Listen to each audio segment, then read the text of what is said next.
que anden por acá. Hoy es un día tan lindo yo lo puse recién en las redes, recién observando en las redes, ¿no? Qué lindo día para venir con todos los botijas a la Feria Ideas Más, ¿no? Porque ahora vamos a hablar de las aventuras de Juan el Zorro y de cómo se genera esta fábula transformada en historieta, porque tenemos a cantacuentos después, y es una maravilla y una hermosura poder tenerlos acá en vivo, andan por ahí atrás, porque tenemos también algunas otras actividades como la presentación de Gigantes, el suplemento de la diaria, a ver ahí, que también va a tener actividad para niños, creo que es el cable, ¿no? Ahí va. Pero bueno, vamos a arrancar. Al principio tienen las cosas. Dilo, así es como te tengo que llamar, o te puedo decir el nombre artístico o el nombre de verdad. Todo bien. Dilo está bien. Yo recién te comentaba qué linda maravilla esa de ser psicólogo y guionista. Hasta dónde uno inunda al otro, ¿no? Es inevitable. No hay tabiques. Lo de psicólogo fue posterior en realidad a lo de guionista. Pero yo básicamente... Ponelo bien ahí. Ponelo bien ahí, así te escuchamos mejor. Sí. No, la historieta arranca de toda la vida. La generación nuestra es una generación de historietas. Nosotros consumimos, ahora para las nuevas generaciones es como inexplicable lo que nosotros dedicamos a las revistas y lo que hacíamos. Pero cuando nos conocimos con Fermín, él siendo dibujante y yo escribiendo, lo primero que empezó a germinar entre nosotros fue la idea de hacer un trabajo conjunto, y así fue como empezamos a hacer historietas. Y increíblemente, por ser el Uruguay un país que tiene tan poco mercado, entre el año 81 y el 82 hicimos una cantidad de historietas en relación al tiempo que tuvimos trabajando. Y eso lo retomamos después. Fermín se fue a México en el 82, después lo retomamos. Pero hicimos historietas y arrancamos con Las Aventuras de Juan el Zorro, la revista infantil de esa época. Patatín, patatán. Exactamente, Patatín, patatán. Ojo, no porque yo fuera niño en esa época. Bueno, me vamos contaron por ahí. Pero lo cierto es que los que consumieron Patatín, patatán todavía recuerdan la revista, que se sigue vendiendo ahí en las redes, y dirigida por Juan José Rabaioli, que cuando presentamos el libro en la Intendencia hace un par de meses, nos honró con su presencia a los 90 años. Y el hombre que cuando fuimos con este proyecto de hacer Juan el Zorro en colores, nos dijo: sí, muchachos, lo publico, y ahí arrancó todo. Claro, así como al pasar tiraste un montón de data y quiero clarificar alguna. Cuando hablamos de Fermín, hablamos de Fermín Ontú, de Ombú, que en el 51, cuando se publicó esto, era Jazmín Ombú. En el 81, Fermín, nosotros había un problema con los seudónimos y los nombres. Todo el mundo tenía miedo de mostrar su nombre porque había cierta condición política en el país, claro, que todo el mundo trataba de ocultarse. Y nosotros nosotros empezamos ocultándonos tras Serafín J. García, un autor que yo conocía y que me gustaba, en lugar de hacer algo con guión propio, que es lo que me preguntan por qué no hicieron algo con guión propio. Entonces, cuando se trató de ponerse nombre, nos pusimos seudónimos, bien a la usanza de la época. Y entonces Fermín se puso Jazmín Ombú, que era un sobrenombre que le había puesto un compañero de clase, y yo, para no ser menos, me puse Chicharra Yankee, que era un absurdo, que me lo había soplado Osiris Rodríguez Castillo, que había descubierto que había Chicharra Yankee en su viaje a Washington. Y entonces con esos dos nombres tan bizarros nos pusimos Fermín, después sacó el Jazmín y quedó Ombú para siempre, que hoy por hoy es mucho más que un seudónimo, es una garantía de calidad en dibujo. Sí, solamente por pensar, por tirar de las últimas cuestiones, Brecha, ponele. Claro. Por decir de lo último, pero ha estado yo creo que ha atravesado el tiempo de la caricatura, tanto política como caricatura en general, en estos últimos 30 años. Y sí, están los libros que publicó, no me dejan mentir. ¿Y vos cómo arrancaste ahora vamos a hablar de Las Aventuras de Juan el Zorro, pero me interesa cómo llegaste a ser guionista de caricatura en esa época tan prolífica de la caricatura en Uruguay? La cuestión era muy sencilla. O sea, yo estaba con un dibujante brillante, a pesar de que estaba en sus comienzos. Éramos 20añeros nosotros. Y entonces, una vez que decidimos, vamos a hacer Juan el Zorro, en esa época estábamos leyendo muchas cosas argentinas, la revista Humor, Super Humor, las revistas historietas que publicaban en Argentina. Entonces se nos ocurrió hacer algo. Bien al estilo inconsciente de la juventud, hicimos un trabajo de historieta antes de tener donde publicarlo. Porque una vez que tuvimos a Juan el Zorro hecho, las páginas en colores a tamaño gigante, salimos a buscar a alguien que lo publicara, y bueno, y Rabaioli fue el hombre que nos dijo: sí, yo lo voy a publicar en la revista. Claro, estamos hablando de una época en la que dibujabas, que él dibujaba y vos escribías, Y no era tipo, bueno, si no pasa nada lo pongo en la red. Había que ponerlo en algún lado o que te quedaba guardado en un cajón Por o en una favor, carpeta. ¿qué red había hace 40 años? Claro. La red de pescar nomás. Claro, o sea, todo lo que no pudiera ser colocado dentro de una publicación quedaba guardado en los estantes. Y era el destino que podía haber tenido, pero Rabaioli se la jugó, nos dijo que le pareció brillante, dijo yo no les puedo pagar lo que esto vale, nosotros le dijimos, mire, con que nos pague algo, ya está. Y arreglamos un dinero digno y publicamos durante meses allí y se recopilaron todas estas historietas que después ahora vuelven al ruedo después de 40 años, 4 décadas que fueron publicadas por primera vez en Patatín y Patatán. Y bueno, gracias a toda una cadena que arrancó en una idea que yo le soplé a Gustavo Cortázar, un conocido, que después habló con Rodolfo Santún. Rodolfo Santún nos fue con el tema a Martín Fernández de Estuario, y cuando me quise acordar estábamos sentados en una mesa todos con Fermín, planificando la edición del libro de esto. Y bueno, y después de 40 años salió de entre las piedras, o mejor dicho, entre los sobres, para ver la luz de vuelta. Y aparte esta vez está bien impreso, con buen papel, en colores, y realmente para el que nunca lo vio bien impreso, el que solo lo vio en la revista de Patatín y Patatán, va a decir wow, porque realmente es muy impresionante lo que es ese dibujo de juventud de Fermín. Claro, es de Estuario, tiene además el apoyo del Ministerio de Educación y Cultura, que está bueno este rescate de la caricatura y de la fábula rural. Creo que más o menos todos tenemos una idea de Serafín J. García y tenemos una idea de las aventuras de Juan el Zorro. Pero en aquel instante en el que empezaron a pensarlo y en transformar en caricatura todas estas fábulas, había un montón de mensajes para dar y había un montón de animales donde esconderse. Y sin embargo estaba todo escrito. Es decir, había que transformar en caricatura y en algo que fuera empático las historias del campo y las fábulas del campo con animales. Y bueno, teníamos los relatos de Serafín en ese libro, que no era específicamente para niños, aunque Serafín después, años después, hizo una versión para niños de las aventuras de Juan el Zorro, más cortitas. Pero nosotros lo que hicimos fue transformarlo. O sea, la premisa fue, así a grosso modo, es todo lo que se puede dibujar como texto se saca. Y se mantiene solamente lo que no se puede dibujar, o sea, los diálogos y algún texto de apoyo. Entonces, la historieta está muy despojada de textos innecesarios, eso está a propósito buscado, y entonces se lee como una historieta, es una historieta. Te lo pregunto a vos que sos el guionista. Cuentos de fábulas de animales del Uruguay rural, muchas veces caemos en que tienen la lectura o tienen un montón de texto y de descripción. Está bueno lo que decías de que, bueno, lo que de alguna forma es show, don't tell me, ¿no? Eso de mostrame el dibujo, no me lo cuentes. Pero también había que mantener como esa esencia digamos, del cuento campero, que no se fuera en el dibujo. Claro. Que no se perdiera de vista que estos eran cuentos inicialmente. Sí, claro. Y bueno, y de eso se trata. Ese es un laburo tuyo. Incluso en las historietas se ve que hay un narrador, que es un ratón, que cuenta las historias, y el texto de apoyo está, o sea, claramente, el origen de cuentos. Además, el libro, que es una idea del editor, contiene los textos de los cuentos en la versión para niños, para que la gente pueda ver cómo se transformó eso en una historieta, que es algo que a mí me parece importante, porque el pasaje es como haberlo adaptado para el cine, con quien la historieta y el cine tiene muchos vasos comunicantes, muchos puntos en común. Bueno, acá se trató justamente de hacer un cambio de medio, pero no un cambio en la esencia de lo que es ese conjunto de relatos. Por eso es que a mí me parecía que era valioso rescatarlos, porque tenían no solamente el valor del dibujo, sino el valor de la adaptación, que de alguna manera está bastante logrado.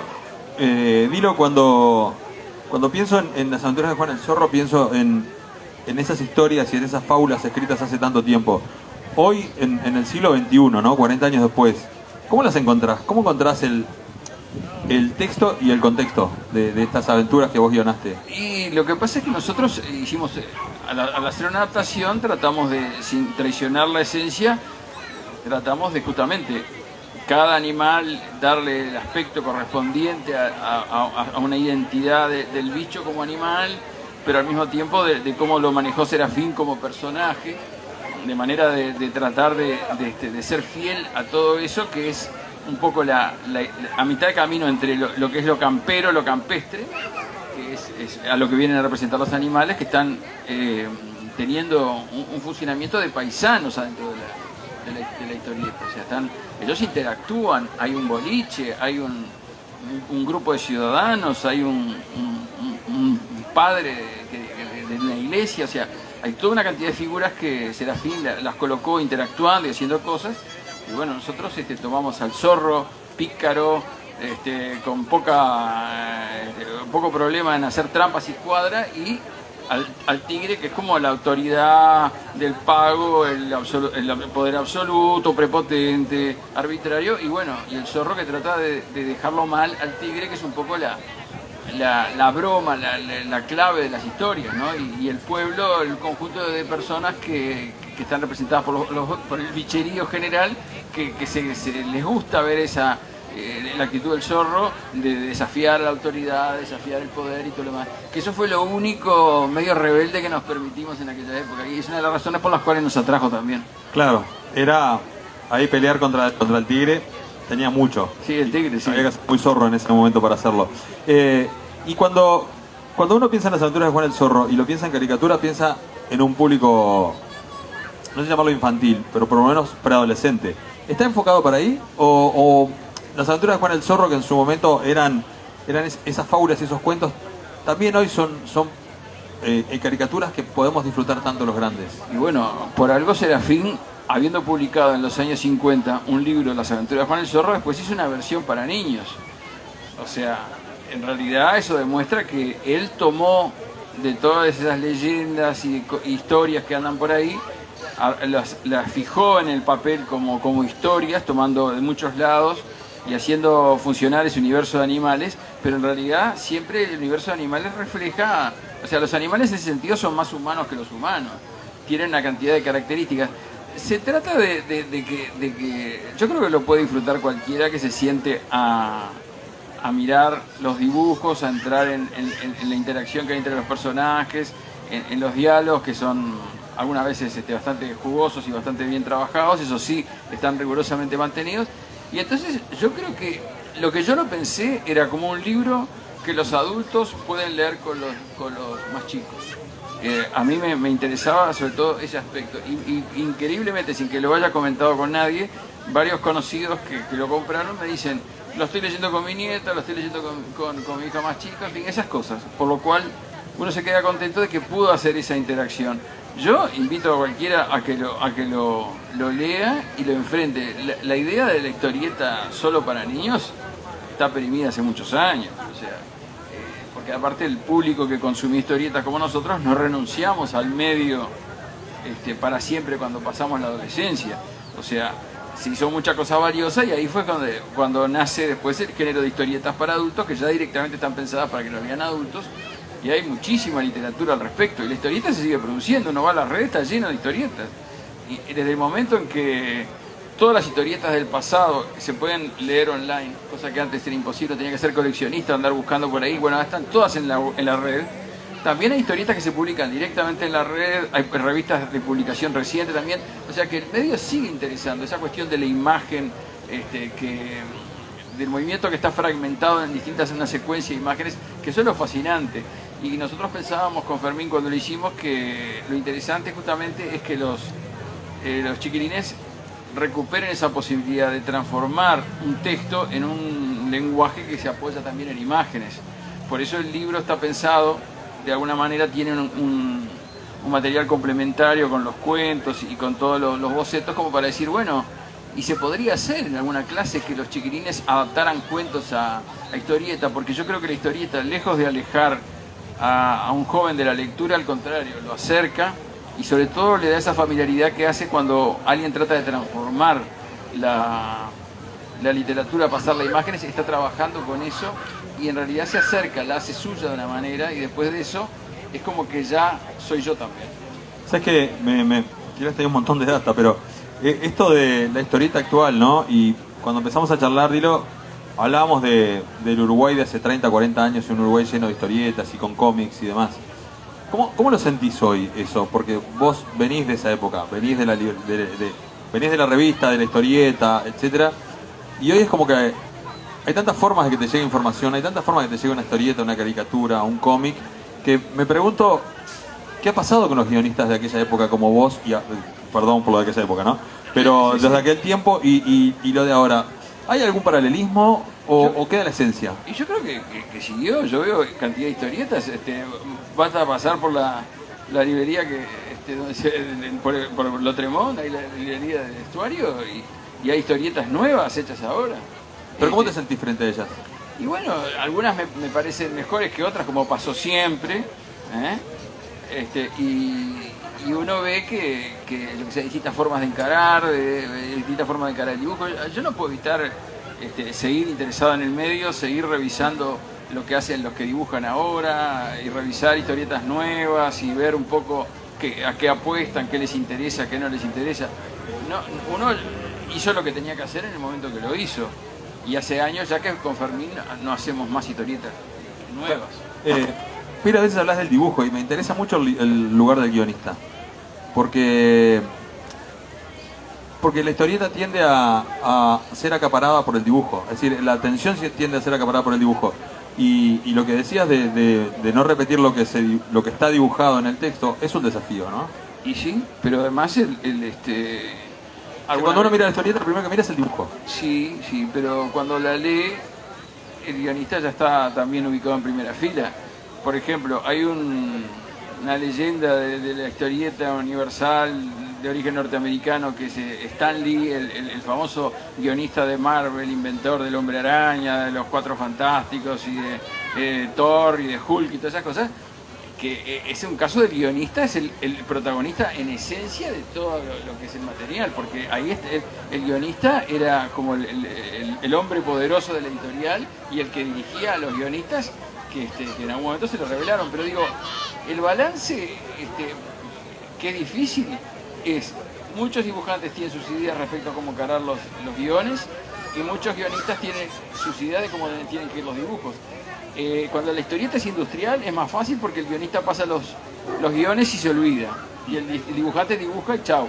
Ahora, cuando uno actúa codo a codo, como era el caso con Fermín, era distinto. Nosotros negociábamos todas las cosas. Y si sobraba texto lo sacábamos y lo ponía. Y algunas ideas de dibujo yo las tenía también. Entonces, bien como es acá, era muchísimo más horizontal nuestra relación de trabajo. Yo considero un medio muy gratificante de la historieta, por algo se sigue usando, hay mucha gente joven, muy buenos dibujantes acá en Uruguay. Aparte Fermín y Tunda han tenido el taller de caricatura e historieta, yo he visto varios dibujar y la verdad, muy buenos dibujantes, algunos muy buenos guionistas también, o sea, la tradición, esto se va como permutando, o sea, es como que cambia el contexto, pero el medio sigue, o sea, así como no se fue el teatro cuando llegó el cine, no se fue el cine cuando llegó la televisión, y en fin, están las redes, pero también la televisión sigue, o sea, y la historieta persiste, o sea, eso de dibujar, de hacer todo eso, uno lo mira ahora en la pantalla, como lo veo yo, y digo, qué buen dibujo qué bien dibujado que está, y sí. La ventaja es que yo accedí a eso sin ir a un kiosco a comprarlo, pero de todas maneras, atrás de eso hay un guionista que pensó, un dibujante que lo dibujó, lo transformó todo lo que pudo en imagen, y eso es un poco lo que hace el encanto de esto, que yo aspiraría que de repente los chiquilines lo retomaran en el ámbito de lo que es estudiar literatura y demás, transformaran relatos como hicimos nosotros en historietas. Claro, las historietas de estas aventuras de Juan el Zorro, estas fábulas son como... Todos tenemos alguna que nos queda en la memoria, ¿no? De haber leído a Serafín J. García en algún momento, o por estudiar o por placer. Y vos recién hablabas de la tradición. La mayoría de estas historietas, no de las historietas, de las fábulas que se transforman en historietas, vienen al tiempo en las que las escribe Serafín J. García a través de la tradición oral. Es un rescate de la vieja tradición oral del Uruguay rural. Y sí, porque... O sea, ¿cuántas si hasta la Biblia llegó por tradición oral antes del libro? Entonces, o sea, la tradición oral con todas las permutaciones, transformaciones y mutaciones que tiene, es una fuente de transmisión de material, y en algún momento, sobre todo cuando se llegó a la imprenta que permitía que cualquiera pudiera reproducir y repartir material escrito, es una gran transformación. Yo justo estoy leyendo sobre eso, sobre las ideas del señor Gutenberg, que se le ocurrió hacer libros con matrices, y bueno, y ahí cambia todo. Rápidamente, además de imprimir libros, empezaron a imprimir imágenes. O sea que ahí la idea de llevar imágenes, o sea, entonces una imagen que yo dibujo acá, se podía imprimir y repartir a toda la gente. Ese concepto cambia todo. Claro. Y entonces ahí es donde la idea de pasar la tradición oral al escrito, la idea de difundirlo, y es construir la historia de la humanidad en base a transformarla en símbolos que a menudo nos permiten saber mejor quiénes somos y nos devuelven mucho de lo que no sabemos. ¿Y en qué estás en cuanto a guionar? Ahora estoy quieto, porque aparte de los últimos meses lo que me he dedicado más que nada es a batir el parche con este asunto. Estuvimos con Fermín por las radios, porque queremos que esto llegue a la mayor cantidad de gente posible, porque sabemos que el libro como objeto nuevo, recién editado, tiene una vida que tiene unos meses, y entonces a uno le interesa que esto se conozca, se difunda. Yo creo que es un buen material como para regalar o regalarse, como decían los vendedores de ómnibus, y creo que está muy barato, porque gracias a la participación de los fondos concursables el libro prácticamente vale a la venta el 50% de lo que debería, lo que hubiera sido si hubiera tenido que asumir toda la editorial. Entonces digo, están dadas las condiciones entre el material, la calidad de la impresión y el diseño que tiene, más el precio. Yo creo, no sé, es un buen regalo. Entonces la idea es que llegue a todos los que más o menos puedan disfrutarlo, y de repente para captar algún nuevo consumidor de este medio en el cual uno ha dedicado tanto tiempo a consumirlo y a fabricarlo. ¿Y tenés ganas de hacer más historias? Y eso siempre, uno siempre tiene ganas, porque no hay caso. Yo a veces vuelvo y se me ocurre algo y lo boceto por ahí, queda guardado, pero son cosas que uno a veces lo hace sin pensar si algún día van a tener alguna finalidad. Pero la idea de recopilar historias y conocer la historia y la vida de otras personas y de otras cosas, eso siempre está, porque no hay caso. Uno si tiene el oído medianamente atento, siempre está escuchando nuevas versiones de historias que a veces son las mismas, otras veces son mutaciones, algunas historias nuevas. Y bueno, en este momento uno no está haciendo cosas de estas, pero claro, uno empieza a difundir este libro y claro, las ganas un poco vuelven, porque uno lógicamente se cree equivocadamente que tiene 27 años y que puede volver a correr por todo Montevideo como corríamos con Fermín en esta época, y no es así. Pero bueno, supuestamente como los jugadores veteranos deberíamos poder administrar mejor las energías y no gastarlas tan... O sea, con Fermín, que nos une una larga amistad de más de 40 años, esto que tenemos acá es un logro que nosotros estamos muy contentos con esto, y